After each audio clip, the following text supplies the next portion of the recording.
पश्यन्तात्मानवस्थितौ शक्नो प्राकृतात्मानो नैन पश्यन्ति चेतसः यदादित्वं गतं तेजो जगद्भासयतेऽखिलो यच्छं रामसि यच्चाग्नो तत्तेजो विद्धि मामगौ कामाविश्वच भूतानि धारयादहमोजसा उष्णामीचौषधिः सर्वा सोमभूत्वा रसात्मकः अहं वैश्वानरो भूत्वा प्राणिनं देहमाश्रितः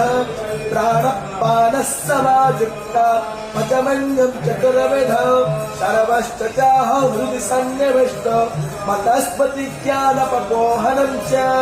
वेदैश्च विद्यो वेदान्तकृतवेदविजेद चाहो द्वावैमो पुरुषो लोके क्षरश्चाक्षर एव च क्षरः सर्वाणि भूतानि तस्माक्षर उच्यते।